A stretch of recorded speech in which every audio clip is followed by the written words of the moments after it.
Hello, Frizzle Formation. I spend a whole lot of time on the website Goodreads because it's a place where I can write book reviews and read book reviews, which I love. But one of the most interesting parts of Goodreads to me is the average score. All of these readers are rating a book from 1 to 5 stars. And so every book has an average rating. And sometimes I read a book with a really high average rating and I hate it. And I think, why did this book get this? And some of my favorite books have ridiculously low ratings and it feels like a crime to me. Like, why did this happen? So we're going to get to the bottom of that. We're going to answer the question, why do books get the ratings that they do? Is there some inherent quality in a book that makes it worth more? And we are going to be answering these questions in 2 ways. One is anecdotally, from my own experience. The second is statistically, and graphs and categories and correlations, all of that jazz. Here's the project. I have a very long list of books I want to read on Goodreads, and I'm going to read the lowest rated book and the highest rated book. Allow me to introduce you to them. The lowest rated book on my want to read is The Wolf and The Woodsman, with a stunning score of 3.57. That is such a low score that if I end up giving The Wolf and The Woodsman 5 stars, it will be the lowest rated book I've ever given 5 stars.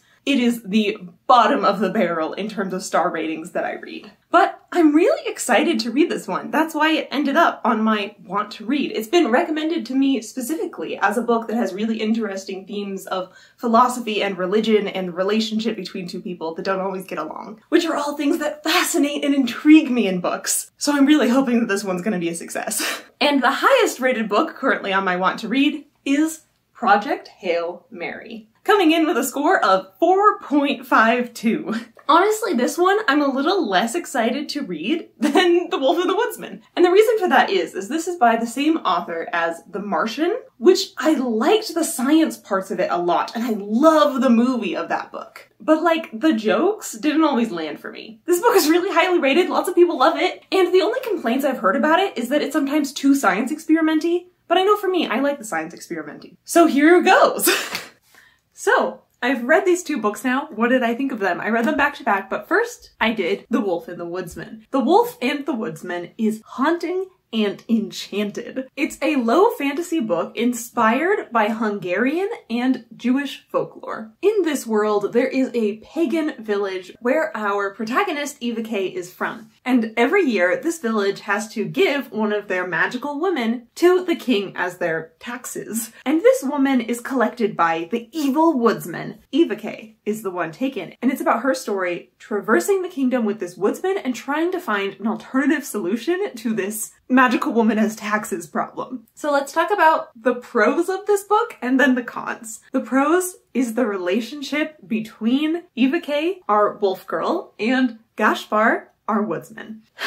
Because this is an enemies to lovers romance. I'll get into why you shouldn't pitch this book like that in a minute, but it is. But even deeper than that, this is a book about them both bringing knowledge and enlightenment to each other and corrupting each other, because they are from entirely different worldviews. 𝐂𝐸𝐿's world is full of folklore and these pagan tales and all of this magic that her village can do. Gaspar's world in magic is different. He comes from a world with a very orthodox church, and the way that you do magic there is by sacrificing parts of yourself to the god. So Gaspar, because he's done various acts of self-mutilation, has an in with the god and then can pray to light a fire whenever he wants. And both of them think that their way of power, that their way of culture and religion is the correct way, and the other person's way is disgusting and wrong. But they don't stay with those opinions. Because this book is exploring that interchange of ideas, that as 𝐂𝐸𝐿 and Gaspar spend more and more time with each other, they come to realize that this propaganda they've been fed that the other group is terrible and evil might be a lie. This book is very interested in the ideas of cultural and religious power, and I'm really interested in all of those topics, and that's a big reason why I wanted to pick up this book, is because I heard these kind of things about it, and it delivers. It's fascinating and has great character development and great relationship development, and I was hooked for all of it. And if you love old folklore stories, you might just love this book because there's a lot of asides of 𝐂𝐸𝐿 telling these stories to Gaspar in a way to have this cultural exchange of ideas.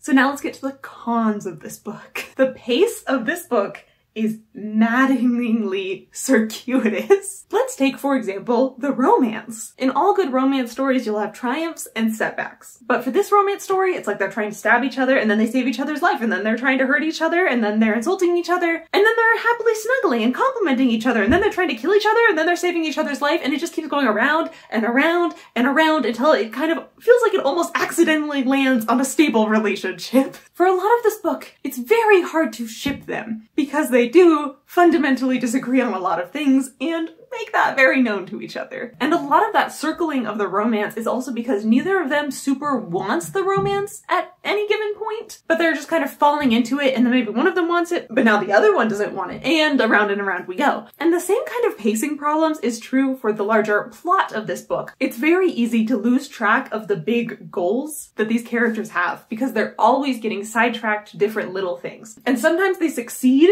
in those side quests, and about half the time they fail. So even those little adventurous asides aren't always very satisfying. I had fun with this book, but I can see why it wouldn't be for everyone, which I'll get to in a minute. I rated The Wolf and the Woodsman 4 stars. Then we have Project Hail Mary is gripping and for the curious mind. What is the premise of this book? Well, we have an astronaut who wakes up one day alone in a spaceship, having no idea how he got there. In fact, he has total amnesia. And as the book unfolds, he slowly remembers more and more of his life and discovers that he's on a trip to save humanity, which is totally on the brink of extinction. So his task is not only to remember why he's there, but also complete the task that will save humanity. And this is a book that has a lot of little mysteries nestled within it and fun surprises.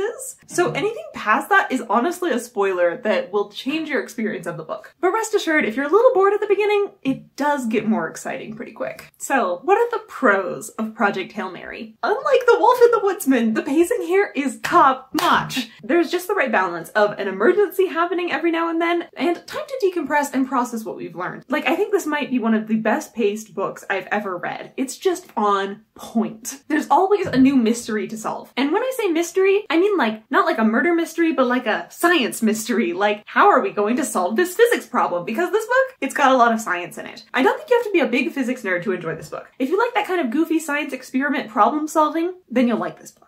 Now, I myself am a big physics nerd, and oh my goodness, there's so much fun physics in this book. Most of the science in this book is like gravity, relativity, material science, and microbiology. But my favorite science in here was acoustics, because that's the type of physics nerd that I really am at heart. And there is some nice sound science in this book. And I can confirm it's all scientifically accurate. And that just made me feel so smart when the book was talking about like Fourier transforms. I'm like, oh, I know what that is. I know how to do that anyway. This is definitely a good book for nerds, but I think even if you're not a super nerd, it doesn't get too deep into it. You'll like it too. And another thing that this book really pulls off is the dual timeline nature of it, because we have present day of guy on spaceship, and then we have the past timeline that as he's remembering his past, we get those scenes. And the past timeline has its own problems to solve and its own intriguing mysteries that are not spoiled by the present timeline. And some of the side characters in this book, so fun.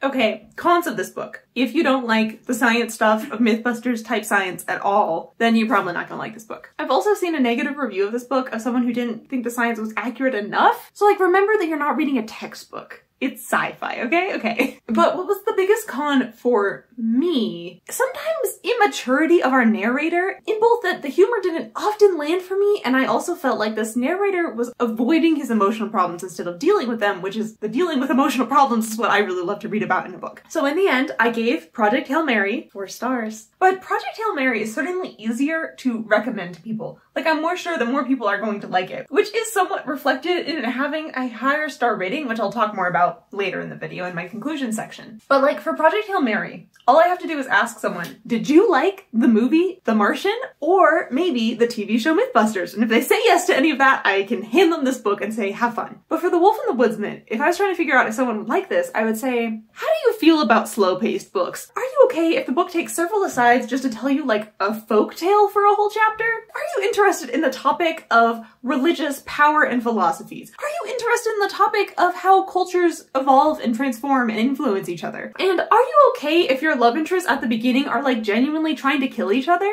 And if they said yes to all of the above, that's when I would very enthusiastically hand them this book.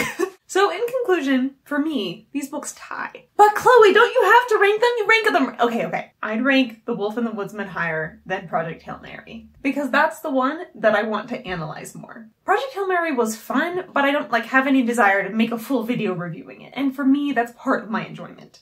So now we've analyzed what does a Goodreads star rating mean through an anecdote of me reading a top-rated and a lower-rated book. But now I want to break this down more statistically. I want to really look at the numbers and try to get to the bottom of what makes a book get a high rating. So here's what we're going to do. We're going to have 40 books in our data set because I'm taking, of the books that I have read, what are the 20 top-rated books and the 20 bottom-rated books. Another funny thing is that Brandon Sanderson makes it 4 times into the top 20, but he also makes it 1 time into the bottom 20, which just shows such a range. So the question we're trying to answer by examining these 40 books is what makes a book get a high star rating? So to answer that question, I turned to another website, StoryGraph. Now Goodreads only asks you to rate the book from 1 to 5 stars. However, StoryGraph also asks you a bunch of other questions, such as, is this book fast-paced, or is this book plot or character-driven? So I took the answers from all of those questions on StoryGraph for every single one of these 40 books. And now we can look at this data and see, if a book is fast-paced, is it more likely to have a high Goodreads score? And let's see those answers. And the short answer is no. There isn't really any strong correlation, any significant connection between any of these metrics on StoryGraph and what people actually rate the book. But we do have a medium connection that is like 49% correlated, and that is if the characters are lovable. And the answer to that is the best predictor if the book is going to get a high or low score on Goodreads. But this is more of a trend than any other indicator. If the book is fast-paced or not, meh. If it's plot or character-focused, meh. So we've answered the question of what makes a book get a high rating as best we can with statistics. It's kind of whether or not the characters are lovable, which makes sense that that would be a big factor on your enjoyment of the book, is whether or not the characters are irritating, right? So now let's get into the overall conclusions. Our question is, why do books get the rating that they do? And from reading these 2 books and looking at all these statistics and thinking really hard, here are my conclusions. There are 2 big factors that make a book get the star rating that it does. 1, how does this book make you feel at the end? And 2, how easy is it for this book to find its ideal audience? So let's break those factors down. First, how does this book make you feel in the end? So here's where the likability of characters come in. If you're liking characters the whole way through, you're probably going to enjoy the book, even if there's other things about it that irritate you. If you're hating the characters the whole way through, good luck having fun reading that book.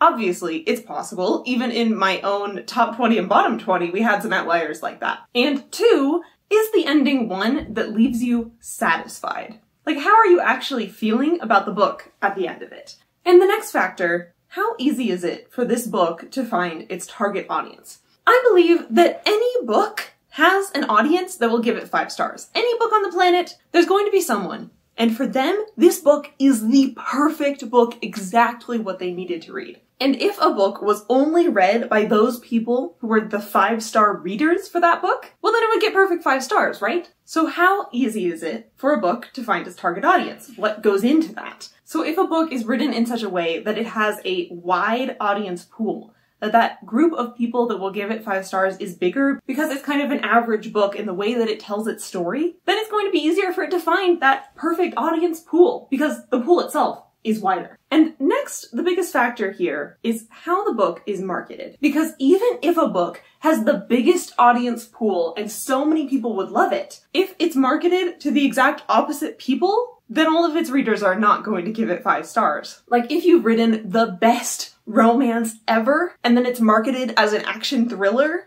the ratings aren't gonna look too hot because the people picking it up are not getting what they were promised, are not fulfilling their expectations for the book. And I think it's so easy to see that in the books I read for this project, The Wolf and the Woodsman and Project Hail Mary. The Wolf and the Woodsman is so hard to recommend, and honestly, though the cover is beautiful, it's terrible for conveying what the book feels like. The cover is like cutesy and colorful and fun. The book is not any of those things. But for Project Hail Mary, it's really easy to market. It just has to pretty much say on the book, did you like the movie The Martian? You'll like this book, and ta-da, perfect marketing. So, what makes a book highly rated? How the book makes you feel and how easy it is for that book to find its perfect audience. So now, when you're picking up a book, when you're deciding to read a book, should you look at the average Goodreads score as a guide? Obviously, it plays some part. Just because a book doesn't have a super wide audience pool, or just because its marketing isn't helping it reach the perfect audience, that doesn't mean